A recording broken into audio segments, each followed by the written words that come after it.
முருக பக்தர்கள் கூட இரவு தங்க பயந்த ஒரு கருப்பசாமி கோவில் இருக்கிறது தெரியுமா? அந்த மலை கிராமத்திற்கு வந்த இளைஞன் தினமும் முருகனை தரிசிக்க வந்த பக்தன். ஆனால் அந்த நாள் கடும் மழை காரணமாக மலையிலிருந்து கீழே இறங்க முடியவில்லை. இரவு ஆகிவிட்டது. கிராம மக்கள் அவனை எச்சரித்தார்கள்.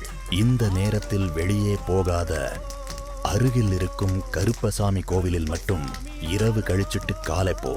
ஆனால் அவர்களின் முகத்தில் ஒரு பயம் இருந்தது. அந்த இளைஞன் குழப்பத்துடன் அந்த பழைய கருப்பசாமி கோவிலுக்குள் சென்றான். வெளியே மழை கொட்டியது. உள்ளே ஒரு எண்ணெய் விளக்கு மட்டும் எரிந்து கொண்டிருந்தது.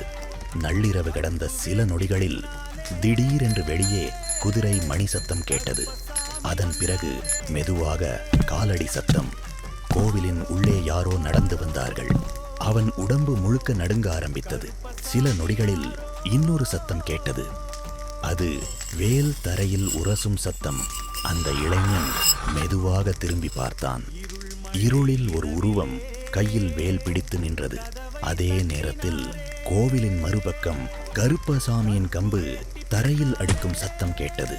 இரண்டு சக்திகளும் அந்த கோவிலில் இருந்தது போல அந்த இளைஞன் கண்களை மூடி முருகா காப்பாத்து என்று அழுதான்.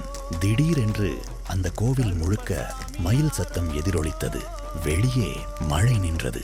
காலையில் கிராம மக்கள் உள்ளே வந்தபோது அந்த இளைஞன் அமைதியாக தூங்கிக் கொண்டிருந்தான். ஆனால் அவன் அருகில் இருந்தது ஒரு மயில் இறகும். கருப்பசாமியின் கருப்பு கயிறும்.